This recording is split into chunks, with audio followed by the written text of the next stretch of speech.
사실은 제가 고백을 하자면 저는 이제 그 방법 중에 하나가 이제 소위 말하는 압박 면접이 아닐까 용감하게 했던 적이 있는데 저랑 그런 경험을 하신 분들 정말 죄송합니다. 정말 죄송하고 저한테도 그랬어요. 네, 정말 죄송하고 인터뷰할 때. 제가 극렬 반대했어요.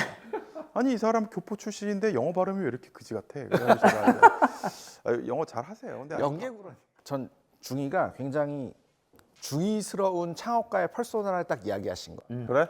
매력? 그러니까 전 그게 창업자들이 사람을 모으는 하나의 방법 중 여러 가지 것 중에 하나의 방법인 것 같아요. 그러니까 매력이라는 게 굳이 내가 막 정리돼가지고 나의 꿈을 얘기하고 설득하는 과정도 있지만 그냥 삶으로서 그러니까 말은 잘 못하고 설득도 잘 못하는데 그냥 나의 삶으로서 그냥 이 사람이랑 같이 일하고 싶다라는 거를 느끼게 한 사람들이 있거든요. 그러니까 저는 이 얘기를 하고 싶었어요. 그러니까 매력이 여러 종류가 있다. 그러니까 제가 매력이라 그랬지 무슨 꿈을 파는 매력만 가능합니다라고 얘기 안 했잖아요. 네. 그러니까 매력 제가 하고 싶은 말을 다시 이제 얘기하자. 그러면 오해하실 수 있어요. 왜 오해를 한 거지 오영? 네. 그러니까 제가 하고 싶었던 말은 이거죠. 여러분들 모든 사람들이 다 매력이 있어요. 그러니까 내가 잘할 수 있는 나다운 매력을 극대화시키는 게 중요하다는 거죠. 근데 제가 이 스타트업 생태계에 굉장히 이제 안타깝다고 생각하는 게 우리가 생각하는 매력의 전형이 있어. 앨런 머스크. 뭐 예를 들면 스티브 잡스. 그래서 그런 되게 이렇게 자기의 꿈을 막 과장되게 얘기하고 막 홀리고 막 이런 게 스타트업이지.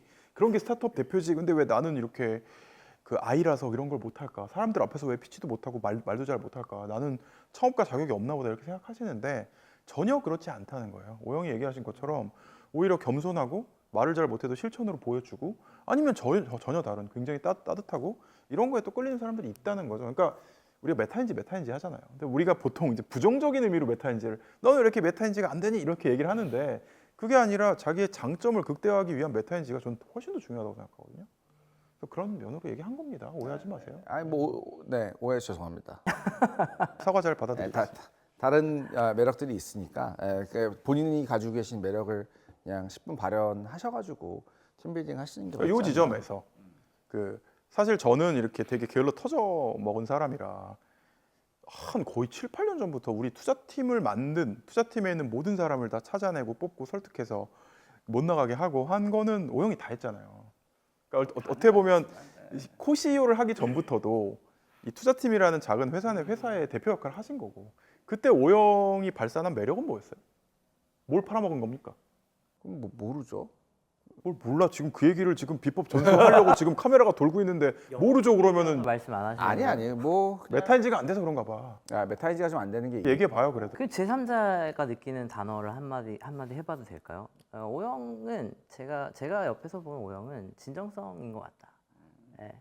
그냥 그 사람을 뭐 잡아놓고 가둬놓기 위한 거짓된 허황된 뭐 이런 게 아니라 정말 이 사람이 왜 나가야만 하는지에 대한 것들을 좀 받아주시지 않았을까 그때? 진정성 받고 하나 더 올리면 간절함이라고 저는 간절함. 그러니까 저도 진정성은 있는 사람인데 나가면 내가 해야 돼. 저는 진정성이 있는 사람이지만 들어갈 수가 없네. 그게까지 간절하진 않고 싫어요 그럼 하지 마세요 약간 이런 스타일인데 그러니까 오영이 사람을 뽑을 때 저희가 이런 대화를 되게 많이 했어요. 그분 조금 장점도 많은데 단점도 좀 있어 보이는데 꼭 뽑아야 돼. 뭐 이런 얘기를 했을 때 오영이 제 눈을 똑바로 보면서 이렇게 얘기했어요. 중이 저는 그 사람하고 진짜 같이 일하고 싶어요. 같이 일하게 해주세요. 내가 무슨 오영을 인질로 잡고 있는 것도 아니고 감옥에 집어넣은 것도 아닌데 진짜 그 사람하고 같이 일하고 싶고 같이 일하게 해주세요라는 말은 아무한테나 나오는 말이 아니거든. 그래서 난 그게 장점을 봐야죠. 사람들. 장점. 근데 나중에 알게 됐어. 그 사람도 안 뽑으면 이 일을 내가 내 몸이 한계인데 뭐 내가 뭐 어떻게 나도 연애도 해야 되고 나도 먹고 살아야 되는데 뭐 약간 이런 거였더라고. 근데 이제 그거를 그렇게 저는 그때 되게 울림이 있었거든요. 이 정도로 같이 하고 싶은 사람이라면 내가 뽑는데 이거 스폰서를 해야겠다. 그래서 저는 그런 진정성을 넘어서 간절함이 있는 것도 특히 이제 초기에 혼자 있는 대표로서는 너무너무 중요하다. 근데 이것도 약간 오해가 있는 것 같아. 내가 그 정도까지 간절하면은 사람들이 나를 너무 이렇게 못난 대표라고 생각하지 않을까? 이것 또한 우리 스티브 잡스 형이나 앨런 머스크 형이 너무 이상적인 CEO상? 약간 왜곡된 CEO상을 심어준 것 같아. 대표는 막 되게 카리스마적이고 야 싫으면 하지 마 약간 뭐 이런 게 있어야 되는 거 아니냐 이렇게 생각하는데 전혀 그렇지 않다. 저는 저희가 투자를 할 때도 그렇고 진짜 같이 하고 싶은 사람은 너무 이걸 하고 싶고 너무 나랑 같이 하고 싶기 때문에 모든 걸 내려놓을 수 있는 사람이 아닐까. 그래서 그런 면에서 오영의 리더십, 오영의 그런 매력 훌륭하다고 생각합니다. 두 분의 매력이 굉장히 달랐잖아요, 사실. 그랬나요? co-CEO를 하시면서도 두 분은 굉장히 다른 분이었으니까. 설명해봐요 어떻게 달랐는지. 근데 뭐 이거 뭐 설명할 필요가 아니라 데이터로 증명을 한번 저희가 내부에서 한번 했었잖아요. 그 얘기 너무 재밌다. 얘기해봐요. 저희가 이제 과거에 저희가 이제 사람의 재능과 강점을 그렇죠. 진단해내는 테니지먼트라는 진단 도구를 저희가 운영을 했었고 저희 전사 구성원들은 이제 입사와 동시에 무조건 진단을 하면서 이 팀 조합에 대한 가늠을 해보기도 하고 여러 테스트를 좀 해봤는데 두 분의 데이터가 항상 제가 어디 이제 외부에 HRD 담당자를 만나서 대기업 HRD 담당자를 만나서 두 분의 예시를 항상 좀 드리는 것 같아요. 그래서 저희가 이렇게 사방에 어떤 그래프가 이렇게 데이터로 나오게 강점 되면 그래프. 강점 그래프, 네, 테니지먼트 그래프가 나오는데 두 분이 정말 극강으로 다른 영역에서 이렇게 계셨었죠. 네. 근데 이제 이게 흔히들 보면은 너무 다른 사람 아니야? 저 되게 부딪히겠는데? 라는 생각을 하실 수는 있겠지만 이걸 역발상으로 내가 갖고 있지 않은 걸 저 사람 갖고 있는데 아주 작은 이해의 시작에서 접근을 해보면은 정말 좋은 드림팀이 되는 거죠. 네. 참고로 테니지먼트가 얼마나 훌륭한 툴이냐면 테니지먼트 테스트를 해보면 저희가 굉장히 다른 사람으로 나오는데 MBTI를 해보면 똑같이 나와요. 여러분 MBTI는 거의 혈액형 같은 거 아시죠? 되게 비과학적인 거예요. 네. 근데 저는 이런 테니지먼트 같은 좀 객관적인 진짜 메타인지를 도와주는 툴 다 되게 해보시기를 권해드리고 왜냐면 우리도 메타인지 안 되잖아.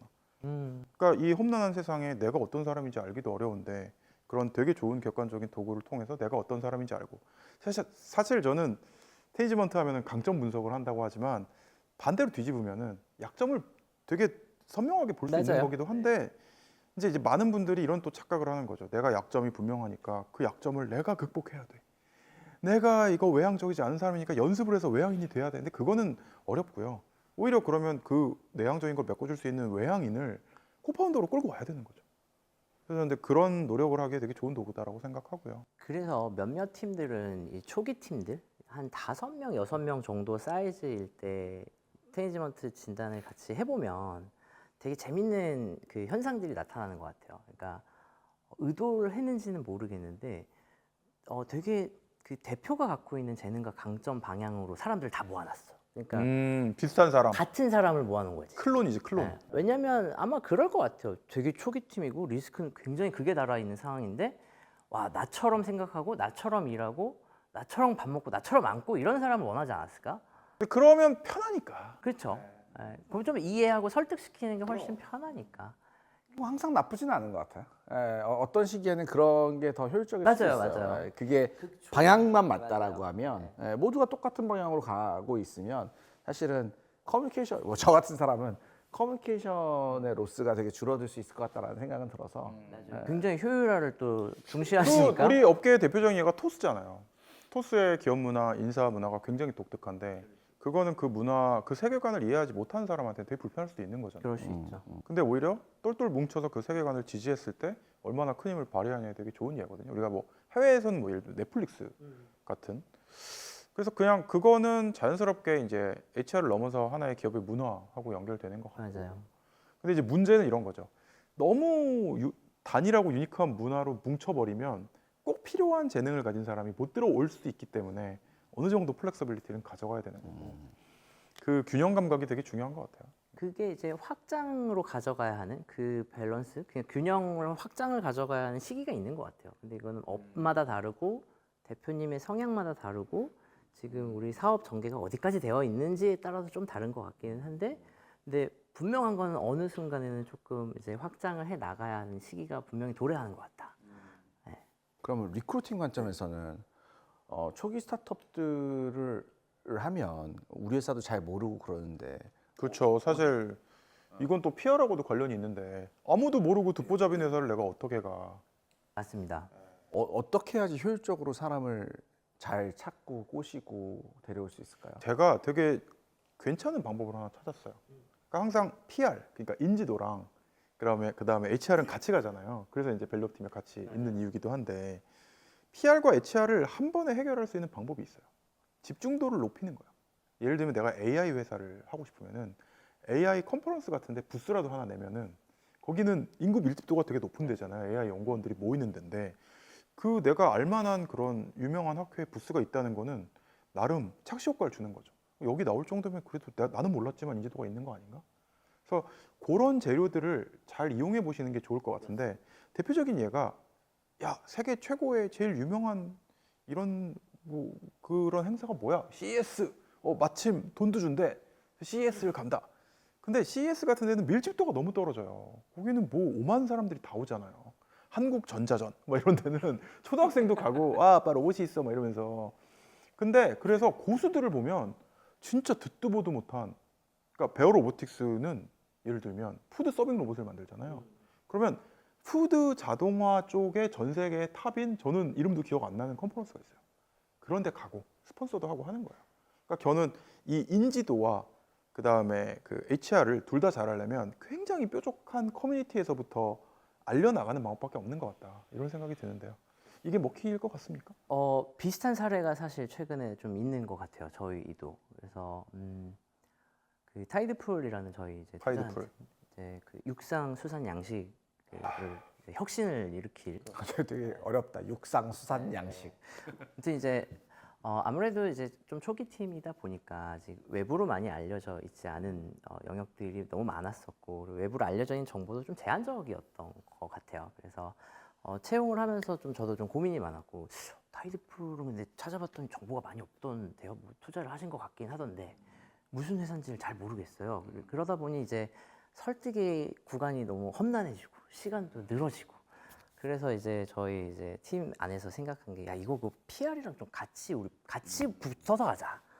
그래서 이제 한쪽에서는 이제 대표님 막 이제 언론에서 조금 노출을 하실 수 있게 우리가 뭐 하는 회사인지 그리고 왜 이걸 시작했는지 이런 것들을 내용을 한편에서는 좀 알리기 시작하고 한편에서는 저는 또 사람 찾으러 다니고 이제 서울에서 김서방 찾으러 다니고 그러면 어느 순간 이 타이드풀 검색해봤더니 아 이런 걸 하는 회사군요 라는 피드백을 받았을 때 이게 아주 별거 아닌 것 같지만 이 시점상 같이 이렇게 움직여야 하는 타이밍이 분명히 있는 것 같다. 네, 그래서 요새 전략적으로 이렇게 페어링을 조금 해서 지원을 해드리기도 하고 있습니다.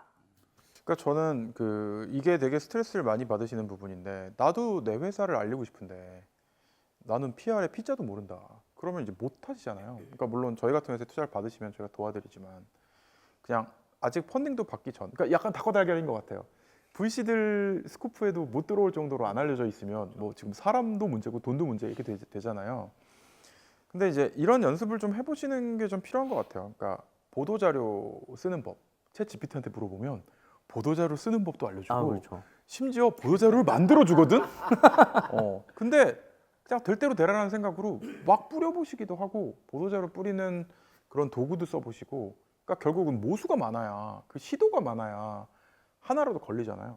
그리고 이 스타트업 업계 언론도 저는 굉장히 많이 세분화된 것 같아요. 그러니까 내가 평소에 그런 스타트업 미디어에 익숙하지 않은 분들이라도 예를 들면 로봇 신문사 이런 데도 있거든요.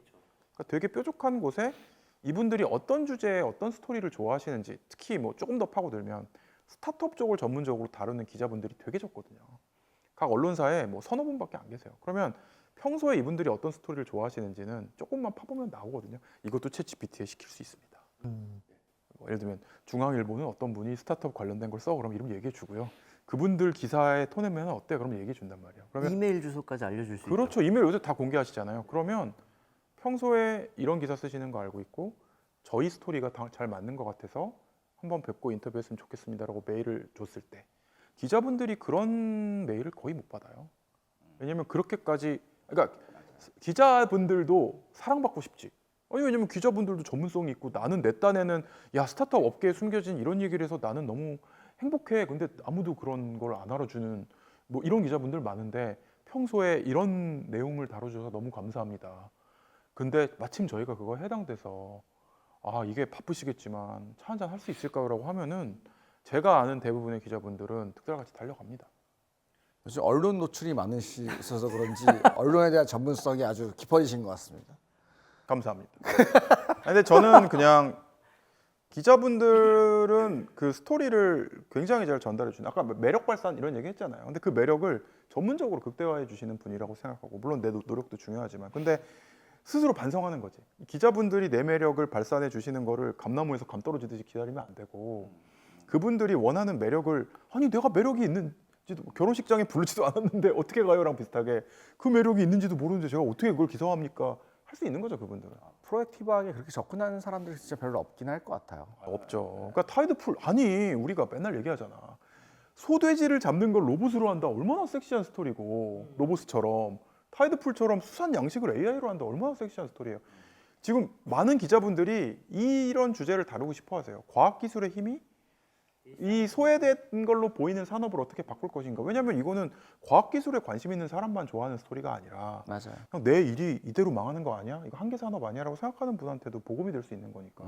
근데 그거를 묵묵히 하고 계신 분들이 아니 그런 스토리를 전달하려고 조금만 노력하셔도 기자분들이 도와주시는데 이걸 못 한다는 거죠. 그리고 그런 전문지 아니면 미디어를 통해서 스토리가 하나만 나가도 기자분들이 그런 얘기를 다루고 싶을 때 검색을 해보시잖아요. 그럼 이게 확대 재생산이 된단 말이에요. 그래서 그 정도 노력은 하시면서 펀딩이나 아니면 우리 오늘 얘기하는 HR을 도전해 보실 수 있겠다. 저희 리얼월드도 깜짝 놀란 게 그냥 담담하게 저희가 왜 파운데이션 모델 만들어야 되고 뭐 이런 얘기를 했는데 이런 연락 되게 많이 받았어요. 평소에도 저는 파운데이션 모델, 로봇 파운데이션 모델 필요하다고 생각했다. 응원한다. 뭐 이런 메일도 많이 받았지만 마침 제가 그냥 로봇 하드웨어를 하던 학생인데 저는 AI랑 연결된 걸 하고 싶었는데 뭐 용기를 내서 이 회사에 지원할 수 있을지 메일을 보낸다라던가 아니면 나는 로봇과 상관없는 AI 회사에 있었는데 이제는 언어 AI는 끝난 것 같고 로봇 AI 하고 싶었는데 제가 여기 갈 수 있을까요? 그런 HR 관련된 콜드콜을 되게 많이 받고 있거든요.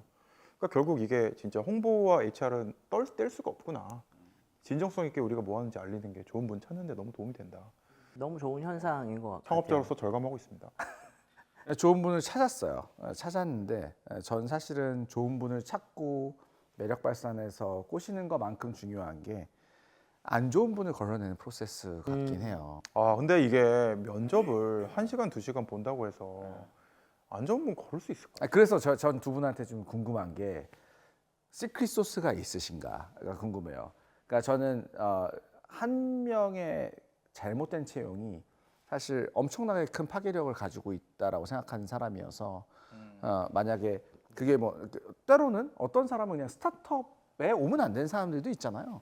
예, 그런 어떤 좀 스탠다다이즈 할 수 있는 프로토콜 같은 게 사실은 있나. 제가 고백을 하자면 저는 이제 그 방법 중에 하나가 이제 소위 말하는 압박 면접이 아닐까. 어떻게 보면 굉장히 안 좋은 상황을 드리고 어떻게 반응하시는지를 보는 게 그분이 조금 불쾌하시더라도 같이 근데 인연을 잘못 맺었다가 서로가 안 좋은 경험을 하는 것보단 낫지 않냐 하고서 용감하게 했던 적이 있는데 그 무렵에 저랑 면접하신 분들 중에 저에 대해서 굉장히 이제 안 좋은 감정을 갖고 계신 분들 많으시고 이 기회를 통해서 저랑 그런 경험을 하신 분들 정말 죄송합니다. 정말 죄송하고 저한테도 그랬어요. 네, 정말 죄송하고 저 인터뷰할 때. 참고로 이 권호영님이 저희 면접 볼 때 모든 저희 파트너가 너무 좋은 분이고 뽑자고 했지만 제가 극렬 반대했어요.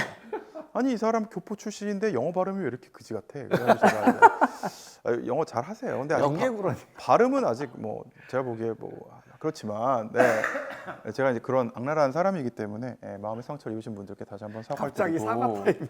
근데 이거 사과도 사과지만 그런 좀 로우 레벨의 압박 면접은 저는 드리고 싶은 말씀은 좋은 방법이 아닌 것 같아요. 그냥 개인과 회사의 평판 때문에 그런 게 아니고요. 그게 이분이 우리랑 맞는가를 거르는데 좋은 툴이 아닌 것 같아요. 그래서 저는 권하지 않아요. 그러니까 그냥 되게 쉽게 생각하면 내가 오늘 하루 악당하자. 그래서 최악의 경우를 상정해서 어떻게 반응하는지 보자가 되게 쉬워 보일 수 있는데 제가 왜 이게 안 좋은 방법이라고 얘기를 하냐면은 그런 되게 압박스러운 상황에서 이분이 진짜 제 모습을 못 보이는 경우도 되게 많아요. 그러니까 너무 긴장을 한다던가. 그렇죠. 그러니까 되게 이렇게 어쩔 줄 몰라 하는. 근데 그거는 오히려 이분이 너무 좋은 분이고 착한 분이라서 좋은 모습을 보이려다가 오히려 헛발질할 수도 있는 거잖아요. 근데 이 정도 상황 만들었는데 뭐 대답도 못하면 뭐 이렇게 생각하는 게 어떻게 보면 굉장히 잔인하기도 하고 굉장히 미숙한 방법인 거죠. 제가 그랬습니다, 여러분. 네. 아니 그래서 반성하지 마시고 지금 질문에 대한 아니 답을 반성하는 사람을 질문에 대한 따뜻하게 안아주진 못할 망정 사지로 뭐라? 질문에 대한 답을 하셔. 그래서 어떻게 거르냐고요. 근데 저는 이거에 대한 질문을 미리 준비하시는 게 굉장히 중요한 것 같습니다. 그러니까 저도 심지어 퓨처 플레이를 하면서도 처음에 되게 준비를 못했던 게 그러니까 다들 바쁘잖아요. 그러니까 면접을 본다 그러고 우르르 들어가면 즉흥적인 질문을 되게 많이 해요. 맞아요. 근데 저희가 이제 HR 하는 전문가분들을 영입하면서 do와 don't를 미리 준비해서 가라. 그러니까 예를 들면 우리 되게 친해지려고 이런 얘기 어디 사세요? 출퇴근 시간 얼마 걸릴 것 같으세요? 이거 절대로 하면 안 되는 질문입니다, 여러분. 이건 어떻게 보면 사생활의 영역이고 이분은 이미 우리 회사에 오기로 마음을 먹었을 때 그건 자기가 감수할 수 있다는 결심을 이미 하신 분이기 때문에 이건 약간 사족 같은 거예요. 그러니까 불쾌하실 수도 있는 거고 그런 걸 저도 잘 몰랐거든요. 항상 어디 사세요? 와, 그 동네 좋은데 뭐 이런 얘기를 친해지려고 했거든요. 근데 그런 거 절대로 하시면 안 됩니다. 뭐 가족 관계 이런 거 물어보시면 안 됩니다. 그런데 반대로 돈트는 좀 쉽죠. 그건 챗 GPT한테 물어봐도 쫙 얘기해 줄 거예요. 고용노동법상 이런 질문 하지 마세요. 근데 do를 준비하는 게 되게 중요한 것 같아요. 그러니까 아까 회사의 철학이나 회사의 어떤 상황이나 우리가 필요한 사람에 대한 되게 프리미티브한 얘기들, 그러니까 기능은 사실은 경력으로 검증할 수 있는데 이런 상황에서 어떻게 반응할지는 저는 미리 되게 폴라이트한 질문을 준비해야 된다고 생각하거든요. 그러니까 예를 들면 저희 회사가 지금 이런 상황이지만 만약에 이런 상황이 벌어졌을 때 어떻게 대응하시겠습니까? 예를 들면 팀 리더라면 만약에 맡고 계신 팀이 이런 극단적인 상황이 됐을 때 어떻게 대응하실 건가요? 그 극단적인 상황을 내가 연기할 필요는 없는 거지. 예, 그게 이제 소위 말하는 압박 면접인데. 그래서 그런 꼭 이분이 이런 상황에서 어떻게 행동하는지 보고 싶다에 대한 잘 정리된 질문들을 미리 준비하시고, 그러니까 인상평을 하지 말라는 거죠. 그러니까 그분 대답하는 게 뭐 그런 식으로 대답하면 이런 상황에서 못할 것 같아요. 뭐 이런 식의 인상평이 아니라 좀 더 그걸 잘 끌어낼 수 있는 논리적인 질문을 미리 준비하셔라. 그러니까 1시간 면접을 본다면 1시간은 준비해야 된다. 이런 생각이 많이 듭니다. 너무 좋은 말씀인 것 같아요. 그래서 예를 들면 밸류업 팀도 그런 이런 JD의 분을 뽑으실 거면 이런 제가 질문지를 좀 만들어 드릴 테니까요. 우리가 PR 같은 경우는 인터뷰하기 전에 미리 사전 질문지 갖고 하잖아요. 질문지를 정리를 하죠. 네. 네. 근데 오히려 기사도 아카이빙 되니까 뭐 오래 가지만 직원분들은 더 오래 가는 건데 왜 그걸 준비를 못할까 생각해 보면 잘못하고 있는 거죠. 근데 이제 오영이 질문하신 거는 사실 비단 스타트업 채용에서만 발생하는 문제는 아닌 것 같기는 해요. 그러니까 채용이라는 과정에서 필연적으로 발생하는 문제인 것 같은데 사실 이런 문제를 해결하고자 현존하는 방법이 이제 레퍼런스 체크 같은 건데 근데 이제 한국식 레퍼런스 체크는 좋은 어렵죠. 얘기만 해주잖아. 그래서 제가 이 얘기를 드리고 싶은 거예요. 이건 지금 어느 정도 동작하지 않는다는 게 너무 많이 검증이 되니까. 이건 바꿔야 돼. 그러니까 왜냐하면 이 레퍼 체크하게 뭐 한 2분, 3분 정보 주시겠어요가 결국은 전 직장에서 나랑 제일 친했던, 나를 잘 이해해 줄 수 있는, 나를 제일 지지해 줄 수 있는 레퍼 체크를 부탁하면은 그분한테 레퍼 체크할 분 연락처를 달라고 하잖아요. 뭐 그렇죠. 그러니까 야, 너 전화 한번 갈 거야. 잘 얘기해 줘. 알았어 이렇게 되는. 그래서 근데 저는 여기에서 제가 퓨처플레이에서 하이어링 매니저를 하면서 좀 경험해 봤던 게 제가 면접 1시간에서 취득한 정보, 그러니까 제가 이제 취합한 정보를 기반으로 사실 약간 역으로 뭔가 이상한 것들을 흘려보면은 정합이 안 맞을 때가 있어요. 그러니까 서로 시나리오가 이미 뭔가 짜져 있어. 야, 나 면접에서 이런 프로젝트 이런 거 했다고 얘기했거든. 그런 프로젝트를 어떻게 잘 했는지 관점에서 좀 얘기해 주면 안 될까? 그러니까 약간 좀 느껴지는 게 좀 보였던 것 같아요. 그래서 저는 좀 이 레퍼런스 체크 문화가 꼭 내 뭐 옆에 있던 동료, 친했던 동료가 아니라 조금 더 객관적으로 볼 수 있는 그런 장치가 마련돼야 될 텐데 이게 또 뭔가 그 개인정보 이슈도 있고 규제 이슈도 있고 좀 그래서 근데 좀 이게 부정적으로 말하면 이게 그냥 한국이라는 나라의 어떤 문화 그거는 좋은 걸 수도 있는 건데 그 문화가 통째로 바뀌지 않으면 어려운 거라서 우리가 아무리 여기서 레퍼런스 체크 문화 바뀌어야 됩니다 얘기한다고 바뀔 수 있을까요? 그냥 그걸 받아들이고 그냥 한국에선 레퍼런스 체크 동작 안 하니까 권하지 않습니다. 이렇게 가던 뭐 극단적으로는 그렇게 말씀드릴 수 있죠. 진짜 그 필링을 믿으세요. 아니면 진짜 전 직장에서의 평판이나 어떻게 했는지를 알고 싶으면 전혀 다른 방법을 제안하시던가. 저는 그냥 이게 사람을 계몽하는 건 참 어렵다고 생각하고. 어렵죠. 계몽은 어려워요. 예. 저는 사실 이제 제가 질문을 드린 취지 중에 하나는 어떤 종류의 사람들은 스타트업에 그냥 맞지 않는 종류의 사람들이 있는 것 같아요. 있죠. 그러니까 예를 들면 저는 그러니까 대기업이나 더 큰 조직에서는 사실 내가 하지 않은 것들을 내가 한 것처럼 충분히 얘기할 수 있거든요. 그렇죠. 아까 뭐 선아가 말씀하신 거에 좀 일맥상통하는데, 그러니까 저는 이제 뭐 저희 회사도 어떻게 보면 스타트업이고, 그리고 저희가 함께 일하는 회사도 다 스타트업인데, 스타트업은 한 명 한 명이 엄청나게 큰 자산이잖아요. 근데 이 사람들이 와가지고 정말 손에 흙 묻히고 뭔가를 만들어내야 되는데, 내가 해보지 않은 사람들이 왔을 때 거의 큰 리스크가 있다라고 판단을 하고 있고, 그래서 이 사람이 진짜 했는지, 그리고 그런 거를 판단하는 게 저한테 굉장히 중요하다고 생각하고 있고, 그런 걸 어떻게 좀 판단하려고 노력하냐면, 네. 아까 중이 말씀하신 것처럼 이렇게 질문을 하고 대답을 했을 때 계속해서 연관된 질문을 통해서 이 사람이 어떻게 해결했는지를 파악을 많이 하려고는 노력을 해요. 물론 이제 그게 답이 뭐 100% 정확성은 아니지만 꽤 높은 확률로 이 사람이 얼마나 진정성 있게 그거를 잘 했는지를 파악할 수 있는 클루는 좀 될 수 있겠다라고 생각하고 있습니다. 퓨처플레이가 안 놓치고 계속 실행하고 있는 문화 중에 면접할 때 프레젠테이션을 시키는 게 있잖아요. 과제 면접이죠. 숙제를 드리잖아요. 저는 말씀하신 거를 그 해결하는데 이게 꽤 도움이 되는 것 같아요. 그러니까 내가 즉흥적으로 증문즉답으로 이력서에 프로젝트 A 하셨다고 했는데 뭐에 기여하셨어요? 그러면은 뭐 얘기할 수 있겠죠. 근데 그 프로젝트 A에 대해서 30분 동안 발표를 해라 라고 하면은 아, 이분 이거 이 정도밖에 기여를 안 하셨구나, 혹은 와 진짜 열정을 갖고 너무 깊게 하셨구나, 감동적이다, 이게 바로 드러나잖아요.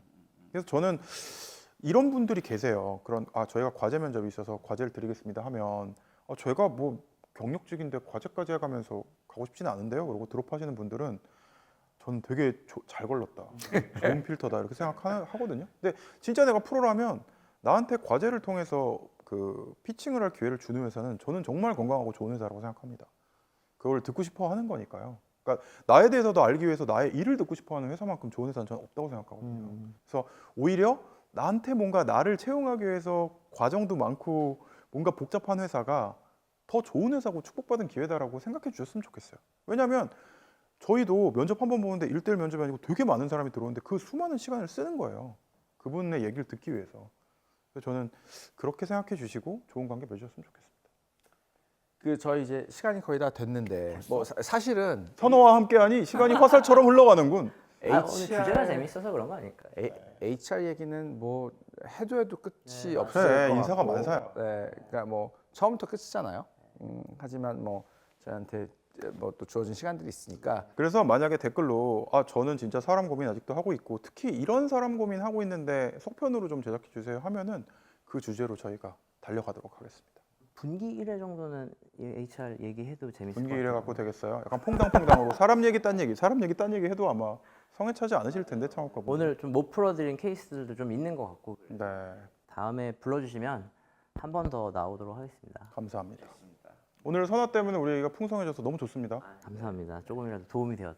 이 스타트업 HR 최정방을 누비는 선화님 마지막으로 한 말씀 하시고. 네, 구직을 고민하고 계시는 많은 분들, 네, 뭐 깔때기가 또 좋네. 제 정보 어딘가에 다 오픈해 놓을 테니까, 네, 편하게 연락 주시고. 사실 저는 저희 스타트업 대표님만을 위해서 채용 지원을 하는 건 또 아니에요. 구직을 하시는 분들을 위해서도 저는 이렇게 진정성을 갖고 해야 되기 때문에 이분들의 전체 커리어 패스 여정에서도 제가 옆에 항상 있는 동반자가 좀 되고 싶고 긴 호흡으로 좀 같이 만나고 싶어서, 그래서 고민하고 계시는 분들, 그리고 뭐 특히 퓨처플레이 이 푸드코 너무 재밌을 것 같은데 정보는 별로 없고 여기서 일은 해보고 싶고 이런 게 있으면 언제든지 편하게 연락 주시면. 제가 하나 얹자면 이런 분들이 되게 많으세요. 그러니까 그 스페시픽한 퓨처플레이 홈페이지에 가서 뭐 포트폴리오를 찾아가지고 거기 가고 싶어요 할 정도면 에너지 레벨이 되게 높으신 그럼요. 분이고, 그냥 요즘 로봇과 AI가 뜬다던데 뭐 그냥 내가 지금 대기업에 다니는데 저도 로봇 AI 스타트업에 갈 수 있나요? 이 정도 레벨인 분들도